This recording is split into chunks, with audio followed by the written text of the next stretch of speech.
Hi guys, welcome back to my channel.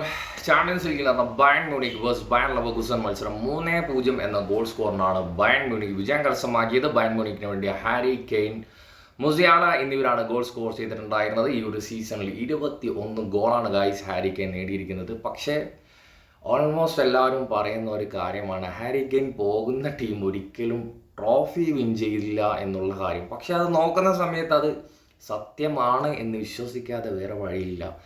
ടോട്ടൻഹാമിൽ കളിക്കുന്ന സമയത്ത് ഇതിനേക്കാൾ ബെറ്റർ പെർഫോമൻസ് ആയിരുന്നു. പക്ഷെ ഒരു ട്രോഫി പോലും ഹാരി കെയ്ന് നേടിക്കൊടുക്കാൻ സാധിച്ചില്ല. അതിനുശേഷമാണ് ബയൺ മ്യൂണിക്കിലേക്ക് വന്നത്.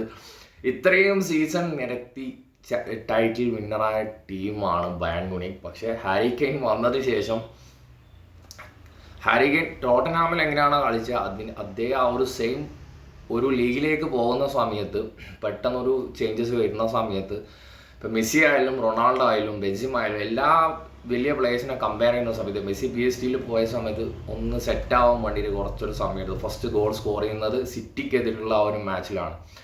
അതുപോലെ ബെൻസിമ ആയാലും എത്തിഹാദിൽ പോയ സമയത്ത് വളരെയധികം ഡിഫിക്കൽട്ടായിട്ടുള്ളൊരു സ്കോർ ചെയ്യാം എന്നുള്ളത് ഭയങ്കര പ്രയാസകരമായിട്ടുള്ളൊരു കാര്യം തന്നെയായിരുന്നു. അതുപോലെ ഒരുപാട് പ്ലേയേഴ്സിനെ കമ്പയർ ചെയ്യുന്ന സമയത്ത് അങ്ങനെ ഒരു പ്രശ്നം. പക്ഷേ ഹാരി കെയ്നിലേക്ക് വരുന്ന സമയത്ത് അങ്ങനെ ഒരു പ്രോബ്ലമേ ഇല്ല. ബയൺ മ്യൂണിക്കിൽ വന്ന സമയത്തും ആ ഒരു സെയിം ഫോം മെയിൻറ്റെയിൻ ചെയ്ത് കളിക്കാൻ സാധിച്ചു. പക്ഷേ ആ ഒരു സീസൺ അടപടലമായി പോയി ബയൺ മ്യൂണിക്കിനെ സംബന്ധിച്ചോളം. പക്ഷേ ഈ ഒരു സീസണിലേക്ക് വരുന്ന സമയത്ത് ഇപ്പോൾ നിലവിൽ 1-ാം സ്ഥാനത്താണ്. 61 പോയിൻ്റാണ് ബയൺ മ്യൂണിക്. അതുപോലെ 51 പോയിൻ്റാണ് ബയർ ലെവർകുസനായിട്ടുള്ള. അത്രയും പോയിൻ്റ് ഡിഫറൻസ് ഉണ്ട്. ഈ ഒരു സീസൺ എന്തായാലും ടൈറ്റിൽ വിൻ ചെയ്യും എന്ന് തന്നെയാണ് ഞാൻ വിശ്വസിക്കുന്നത്. ഒരു ടോപ്പ് 5 സ്ട്രൈക്കർ എടുത്ത് നോക്കുന്ന സമയത്തും പേഴ്സണലി എനിക്ക് പറയാനുള്ള ആ ഒരു ലിസ്റ്റിൽ ഹാരി കെയ്ൻ ഉണ്ടാകും എന്ന് തന്നെയാണ്. ഈ ഒരു മാച്ചിലെ പെർഫോമൻസ് നോക്കുവാണെങ്കിൽ ആദ്യത്തെ heading goal perfect bullet header എന്നൊക്കെ പറയുന്ന പോലെ കിടിലം ഹെഡറായിരുന്നു. അതിനുശേഷം രണ്ടാമതും സ്കോർ ചെയ്യുന്നു മുസിയാല, രണ്ടാമത്തെ ഗോൾ സ്കോർ ചെയ്യുന്നു. മൂന്നാമത്തത് ഒരു പെനാൾട്ടിയും സ്കോർ ചെയ്യുന്നു. ബയർ ലെവർകുസനെ സംബന്ധിച്ചിടത്തോളം പേഴ്സണലി ഞാൻ അത്ലറ്റിക്കോ മാഡ്രിഡ് അതുപോലെ ബയൺ മ്യൂണിക് അങ്ങനെ ഒരു ടീം വരണമെന്നാണ് പേഴ്സണലി ഞാൻ ആഗ്രഹിച്ചിട്ടുണ്ടായിരുന്നു. പക്ഷേ രണ്ടും ഒരേ ക്ലബ്ബിൽ കളിക്കുന്ന ടീം ആയതുകൊണ്ട് രണ്ട് ടീമിൻ്റെയും ഗെയിം പ്ലേ എങ്ങനെയാണ് രണ്ട് ടീമിനും മനസ്സിലാക്കാൻ വേണ്ടി സാധിക്കും.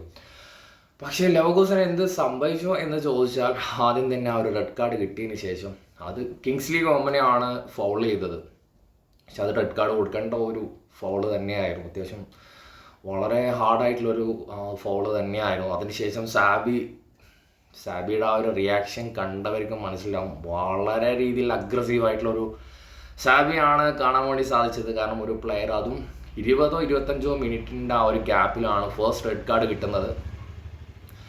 അതിനുശേഷം ആ താരം പോയതിന് ശേഷം ശരിക്കും പറഞ്ഞാൽ 6-5 ഗോൾ സ്കോർ ചെയ്യാനുള്ള ഓപ്ഷൻ ഉണ്ടായിരുന്നു. ഒരുപാട് ക്രോസ് ബാറുകൾ ഉണ്ടായിരുന്നു. ഇതിന് ആ റെഡ് കാർഡ് കിട്ടിയതിന് ശേഷം എനിക്ക് ഒരു ഗോൾ സ്കോർ ചെയ്യാനുള്ള ഒരു ഓപ്ഷൻ ഉണ്ടായിരുന്നു ബയർ ലെവർകുസനെ സംബന്ധിച്ചിടത്തോളം.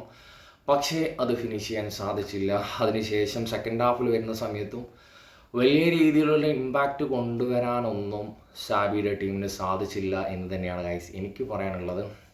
ബയണിനെ സംബന്ധിച്ചിടത്തോളം വളരെ ഒരു 3 ഗോൾ സ്കോർ ചെയ്തതിനു ശേഷം വലിയ രീതിയിൽ ഡിഫെൻസീവായിട്ടുള്ളൊരു ഗെയിം പ്ലേ ആയിരുന്നില്ല ഈ ഒരു മാച്ചിൽ ടോട്ടലി കമ്പയർ ചെയ്ത് നോക്കുന്ന സമയത്ത്. പക്ഷേ അടുത്ത ലെഗിൽ എന്ത് സംഭവിക്കും എന്ന് കാത്തിരുന്ന് കാണും. ഒരിക്കലും ലെവർകുസനെ സംബന്ധിച്ചിടത്തോളം വളരെ വലിയ ഡിഫിക്കൽട്ടായിട്ടുള്ളൊരു കാര്യം തന്നെയാണ്. ഇനി 3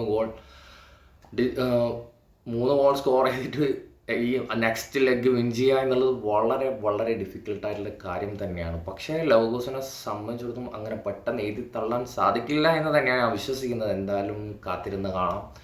അപ്പോൾ ഗൈസ്, ഈ ഒരു മാച്ച് ലൈവ് കണ്ട വ്യക്തികളുണ്ടെങ്കിൽ നിങ്ങളുടെ അഭിപ്രായം കമൻറ്റിൽ രേഖപ്പെടുത്തുക. നെക്സ്റ്റ് വീഡിയോയുമായി വീണ്ടും കാണാം.